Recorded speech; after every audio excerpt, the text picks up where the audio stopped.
Welcome to Rooted and Rising Healing. I'm your host, Hali, and this space is for women rebuilding after betrayal. Here we make sense of what happened, find truth again, and reconnect with who you really are beyond the pain.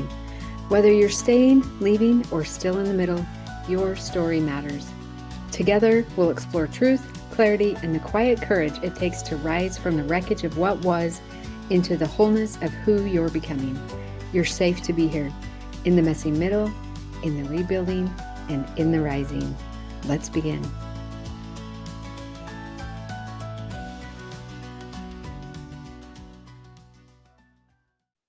Welcome back to Rooted and Rising After Betrayal. This is Hali, and I'm so glad that you joined me today. This podcast is where we explore how to heal from the inside out after intimate betrayal in your primary relationship. In our last episode, we talked about the power of truth, naming reality and letting your voice come forward with compassion. So today we're going to be discussing something that grows directly from truth, and that is boundaries. So after betrayal, I know that boundaries can be a big word. So I want you to just notice what came up for you as I said the word boundaries. Some people love them and some people have no idea what they mean or how to do it in a healthy way. So boundaries become the way you start to rebuild your sense of safety, your dignity, and your self-trust. So here's the heart of it. Boundaries are not punishment. They are a way for you to declare what is sacred to you, what is important to you, what you value. And really, they're a way of saying, this is how I want to be treated. If you want to be in a relationship with me, this is what I expect. So there's a lot of misconceptions about boundaries. And when I first started learning about boundaries years ago, I thought that they were just rules that I needed to enforce or a wall that I had to build. So I see this happen a lot with my clients when they come to me and they're like, I've got my boundaries and I gave them to him and here they are. And they're basically a list of rules of, I need you to do this and I want you to do that. And I need this and I need that and I need this. And that puts actually all the power in your partner's hands.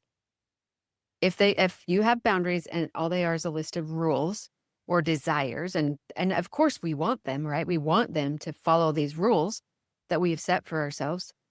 But if we give them those rules and expect them to follow them, then we're giving them all the power, and that leaves us in a place of vulnerability. So here's the truth. Boundaries are a response to a violated value or a personal right. So let me say that again. Boundaries are our response to a violated value or a personal right. So when something in you says, this is not okay, that's a signal. It's your values speaking. It's your internal compass saying, something I care about is not being honored. So a boundary is simply, this is what I need to feel safe, respected, and well. It's how we teach people to treat us. And just as important, it's how we remind ourselves of what we deserve. So boundaries are not walls that keep people out. They're doors that determines who gets to come in and how far. There's an analogy that I like talks about how much we let people into our world. There are some people that if they came to our house, we would stand out next to the street and talk to them. But we wouldn't let them come in any farther because we don't trust them or we don't know them or they don't respect us that much. There's other people who we will let them come inside the fence of our yard and we'll talk to them outside in the yard. And then there's other people who will come to the doorway and we'll stop. We'll talk to them on the front porch. We'll talk to them from the door, but we don't let them in the house. There's other people who will let in the house. And we'll talk to them as we stand near the front door, letting them have quick access if they start to disrespect or we get uncomfortable. There's other people who will invite in to sit on the couch and have a conversation with us. So we let them in a little farther. And then there's other people who will come into our bedroom. But there's very few people that come to our house, even your best friends, that come to your house and they see inside your personal closet. And so we might have these types of different boundaries with different people with the same person at different times. Sometimes we might not feel like we want to have any more interaction with them than at the street. And sometimes we might feel comfortable to talk to them in the theoretical archway of the door. And sometimes we might want to let them in the back closet, but sometimes we don't. And so I want you to think about that. You can have different types of boundaries with the same person at different times based on the level of safety and trust that they have been providing for you. And so when when I think about boundaries, one of the most important things that helped me early on to really figure out where I needed boundaries and what those boundaries needed to be was I first had to get clear on what my rights were. And you might have a very clear sense of what your rights are. I've had clients who come in and they're like, they know this. And for some people, we don't know what those rights are. And so think about creating your own personal Bill of Rights statements. And some of the things that could possibly be on your own Bill of Rights are, I have a right to feel safe in my own body and in my own space. I have a right to say no without feeling guilty. I have a right to say yes without feeling guilty. I have the right to speak my truth and to be heard with respect. I have a right to my emotions. I have a right to not be responsible for other people's emotions or actions or behaviors. I have a right to walk away from harmful dynamics. I have a right to protect my peace. I have a right to say no to things that are uncomfortable to me. So there's just a few examples. When you know your rights, you're less likely to second guess the need for a boundary. So start thinking about what would be on your own personal Bill of Rights list. And can you start to create your own personal Bill of Rights? And this is probably not a one-time exercise. This is probably something that's going to morph and change over time, and you're going to have new awarenesses come in of things that belong on your personal Bill of Rights. You'll notice those when you feel like something's being violated. You might be able to connect it to a value or a right that you have. So think about, what do I value most? Do I value safety, respect, honesty, connection, intimacy, time, my dignity? What are the things that you value most? When those values are being violated or crossed or pushed up against, then you might know that that's an area where you need a boundary. Where have I been violated? What am I no longer willing to compromise? So think about those. Start writing down all of those things to help you start creating your own personal Bill of Rights. And this is how you'll know when to incorporate a boundary. So think about moments in the past that might have left you feeling unsafe or disrespected or dismissed or unseen or uncomfortable. Think about those painful moments. And that is probably a good indicator to you that there's a boundary that needs to exist in that area. So for example, if you value honesty and your partner hides the truth, that's a boundary violation. If you value emotional safety and someone shames or blames you for your pain, that's a boundary violation. If you value respect and someone talks over you or dismisses your needs or crosses your physical space, that's a boundary violation. So your discomfort isn't a weakness, it's information, it's data. It's your values or your rights trying to get your attention. So think about that recent example that you might have brought up. Take a breath and identify, what was the personal value or right that was being crossed? How did my body respond? Was there tension? Did I notice myself wanting to flee or shut down? Was anger rising quickly? Did I freeze? What did I need in that moment to feel safe or respected? This is where boundaries are born. Not from control or punishment, but from self-protection and self-respect. So write this out, okay? I'm a big writer because it helps us make clarity of the things that are going on in our head. Even one example that you can identify can bring clarity to where boundaries are needed most. And if boundaries are new to you, or you're unclear if you're doing them in a healthy way, start with just one, okay?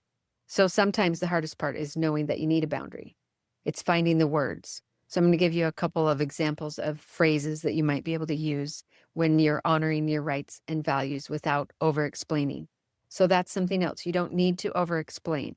I'm probably going to do an episode later that talks about this, but there's an acronym that I love around this. You don't need to JADE, okay?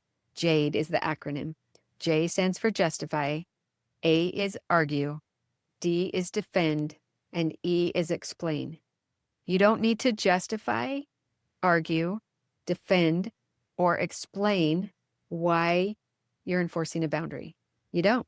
You have rights and you have values, and they deserve to be respected. And if someone is violating or pushing up against those, you don't need to explain why you're enforcing a boundary. So here's a couple of phrases that honor your rights and your values without over-explaining. That doesn't work for me. I'm going to stay right here. Go ahead and do that on your own. I need time to think about that before I respond. I'm not available for conversations that blame me for someone else's behavior. I won't discuss this until it can be done respectfully. I'm not comfortable with the way this conversation is going. I'm going to need to withdraw. Now, notice that I'm saying I a lot. I'm saying I. It's like the mirror is on myself. I'm noticing that I am uncomfortable with this behavior, this conversation, or with this action. So I am going to do something about it. I'm not saying you can't talk to me like that, or you can't do that. I don't like that. We can't change another person. We can't control another person, but we can control ourselves, and we can change the way we respond to other people's behaviors. So that's where the power comes in with boundaries. We're reclaiming the power when we can hold healthy boundaries. And that might be frustrating because we might want the other person to fall in line with honoring and respecting our boundaries. Of course we do. And if they're unwilling or unable to do that, we have the right and we have the power to create the safety for ourselves. So remember that boundaries don't need long explanations. It's almost like the more you try to explain yourself, the more you're going to get pulled into the unhealthy dynamic. So your boundary is valid simply because it matters to you. They don't need to agree with it. They don't need to like it. They can have their emotions about it. Because remember, if you didn't have this on your Bill of Rights, you might want to add this. I'm not responsible for other people's thoughts, feelings, behaviors, reactions, emotions. Now, that doesn't mean that we have to be totally careless of the way our boundaries affect other people. We can hold boundaries in a connected but protected way. I can see that this impacts the way they feel, and I can tell that they don't like this boundary, and I still have a right to create safety for myself. I still have a right to honor my boundaries and my values. So we don't have to be totally mean and rude about it, but we can be firm and loving and assertive with our boundaries. And it's okay if they don't like it. We can still hold the boundaries. So after betrayal, there's a few fears that can sometimes come up, or things around boundaries that can feel hard. And so I want to just talk about those for a second. You might be afraid that setting a boundary is going to make things worse. And to be truthful with you, sometimes it does. Sometimes things get worse before they get better because you're stepping out of an unhealthy cycle. And so they're probably not going to like it when you step out of an unhealthy cycle. And that's okay. They don't have to like it. But that's still you doing your job to step out of an unhealthy cycle. So you might have a fear that you might be abandoned or punished or misunderstood. And these fears come from old survival patterns or old survival wiring, not from your worth or your sense of self. Every time you honor a boundary, you're whispering to yourself, I can protect me now. And that is how you build self-trust. So we talked a little bit last week about reality and self-trust. And the more that you can step into holding healthy boundaries for yourself, you're going to build that self-trust a little bit at a time, one brick at a time. And so, does holding boundaries sometimes disrupt the old patterns? Yes. And truthfully, that's what we need to do. We need to identify the old unhealthy patterns, any part that we might be playing in that, and figure out how we can step out of that. Now, let me clarify when I say identify our parts in the old unhealthy patterns. I'm not saying that you had any responsibility for your partner's acting out. That's not what I'm saying. Let me be clear on that again. I'm not saying that your part in any unhealthy patterns contributed to their acting out. But what I am saying is that we can identify any ways that we might have been having these survival patterns. I call them old relational survival patterns, things that we picked up along the way to keep us what we felt like was safe at that time. But now that we're stepping into a new, healthier version of ourselves, We have to be responsible to step out of those unhealthy patterns, and that can cause disruption. And so if there is discomfort, I don't want you to think that that's because you're doing boundaries wrong. There's likely going to be some discomfort following when you start to incorporate a boundary in a healthy way. Okay? So just wanted to throw that out there. Boundaries are no joke. And boundaries are the way to step into our personal power. Boundaries are not rejection. They are sacred self-protection. So they're your way of saying to yourself, I matter. My peace matters. My safety matters. And so the people that are meant to walk with you will learn to respect your boundaries. And if they are unwilling or unable to learn to respect your boundaries, there's going to be some behavioral truth that shows up for you there. And that will be good information for you to have. So this week, spend some time reflecting on what values matter to you most. Where have those values been crossed?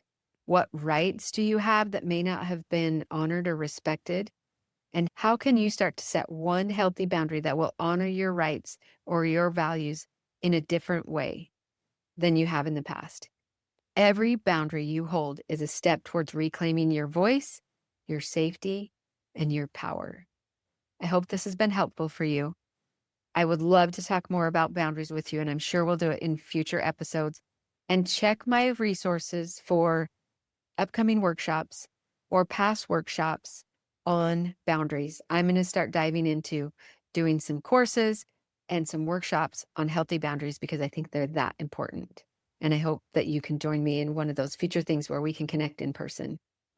Thank you so much for being here today. And I hope you'll join me again next week on Rooted and Rising. Thank you for being here with me inside Rooted and Rising Healing. Remember, healing isn't a destination. It's a returning to your truth, to your voice, to the woman you were always meant to be. You have the power to rise at your own pace, in your own way. And when it feels hard, just come back to your breath and remind yourself, still I rise. If this episode spoke to you, I'd love if you shared it with another sister on the journey. And until next time, stay rooted, stay rising. You've got this.